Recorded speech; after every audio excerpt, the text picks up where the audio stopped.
ओं नमो भगवते वासुदेवाय। पंचम स्कंध तृतीय अध्याय। शुक उवाच आग्निध्रसूतंक मध्यरे नाभिंक पुत्र नोहिबारे बांछा करी पुत्र कामरे ता पत्नी मेरु देवी ठारे भगवान यज्ञ पुरुषे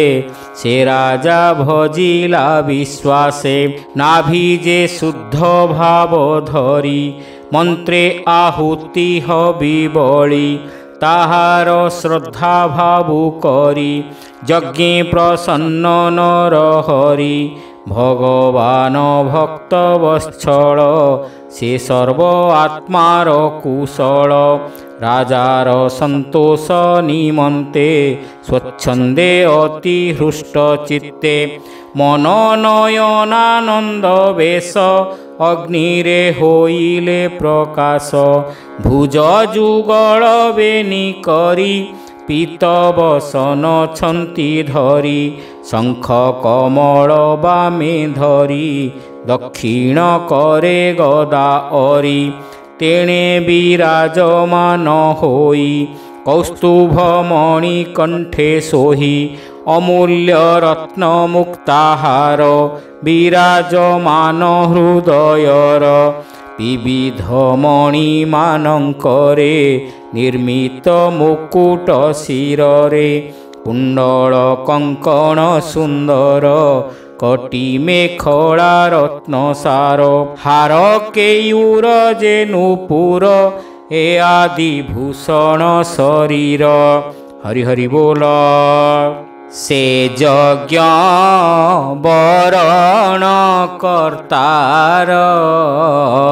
उत्सुक हृदय अपार निर्धन गृहपति धने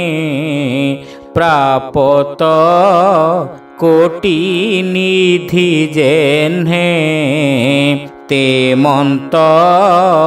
होई द्विजगण यज्ञ रे थिले जेते जन परम हरस कुपाई न मिले सिरे कर देई भोनाथ परम कारण तुम्भर आम्भे भृत्यगण सर्वपुरीत तु ठाकुर सेवा तु घेन हे आम्भर तोहर चरणार बिंदे न मिलु परम आनंदे तोर भियाण ए जगत प्रकृति पुरुष विदित त्रिगुणे जीव बंदी होई तोर माया रे भ्रमुथाई जेते सृष्टिर कर्ता मान से सर्व तोहर अधीन भोनाथ तोहर महिमा संख्यारे के करीब सीमा तोर आकृति रूप नाम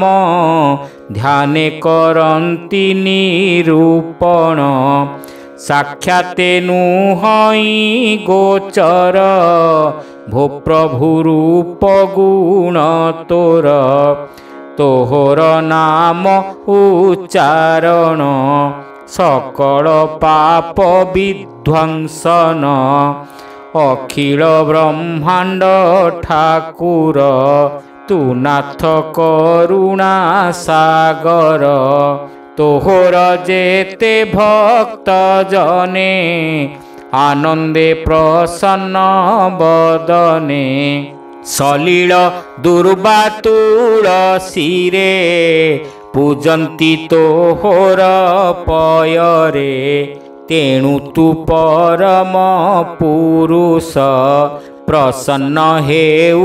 ऋषिकेश ए यज्ञ होइला सफल जेणु प्रसन्न आदि मूल सुफल कियबा अपरे होइब एथु अधिकरे बालक बुद्धि से जे सने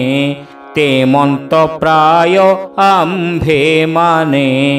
पूर्ण जे परम पुरुषे यज्ञ जे करू तो विश्वासे परम दयार सागर राजांकु प्रभु कृपा कर हेमंत स्तुति श्रवण रे जगत प्रभु से अग्नि रे राजार चक्षुर गोचर होइले अति मनोहर जे अवशेष पाप थिला तक्षणे सर्व दूर गला। हरि हरि बोला। पुणी बोलंती द्विजगण भोनाथ सावधाने शुण ज्ञान अनळे पाप दही तो पाद पद्म जुग ध्यायी जे आत्मा राम मुनि गण सेवंती तोहर चरण ए तोर गुण कर्म मान करंती अविरते ध्यान तु नाथ अखिल ठाकुर परम मंगलर घर आम्भे स्वभावे हीन जन करिबु तोहर स्मरण सकल कलुष नाशन निर्मल तो गुण गायन आम्भर मरण दशारे तो नाम थिब वचन रे एमंत आज्ञा प्रभु कर अखिल ब्रह्मांड ठाकुर एबे तू शुण भावग्राही ए राजा पुत्र कामी होई तोर प्रसादु एकुमर मागई सदृशरे तोर स्वर्ग भोग जे मुख्य पद सकल देउ तु गोविंद ए पुत्र मागई जे मन्ते तु समागिबा धनवन्ते एथु अंतरे से राजन निश्चल चित्ते करि ध्यान ईश्वर श्रीमुख को चाही गदगदे वचन बोलई। हरि हरि बोल। भोनाथ परम मंगल प्रसन्न हुओ आदि मूल ए तोर चरणार बिंद आश्रय न करी गोविंद ए भव सागरे जे जन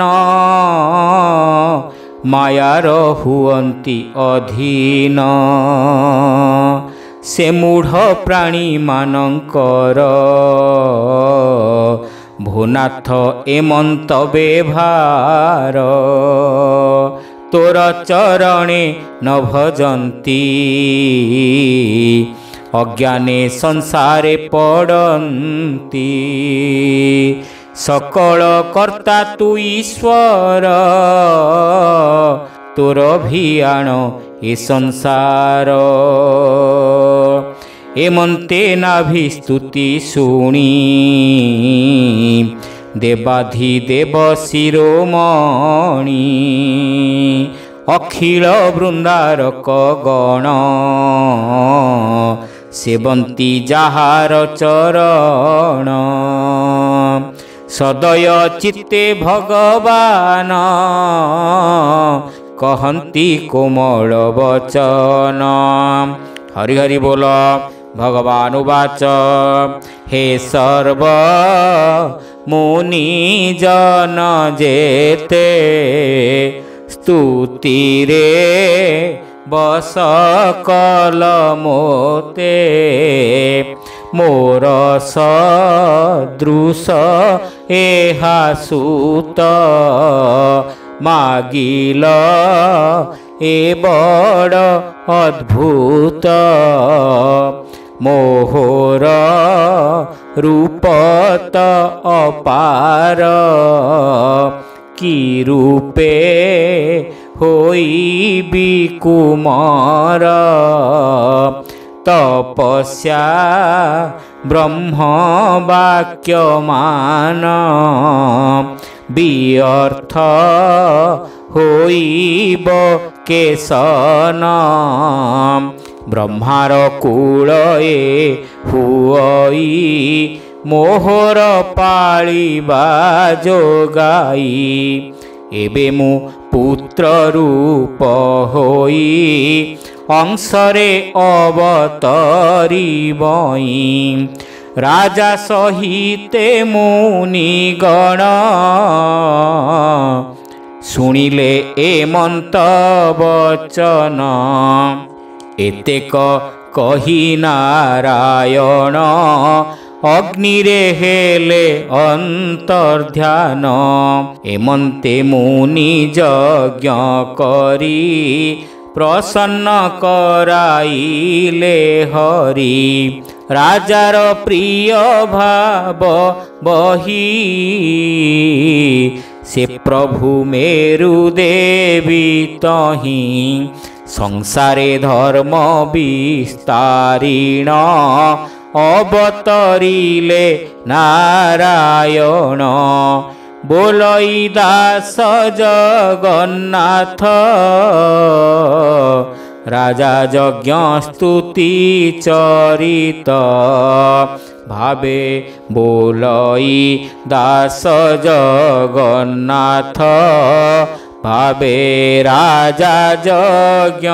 स्तुति चरित हरि हरि बोल इति श्रीमद्भागवते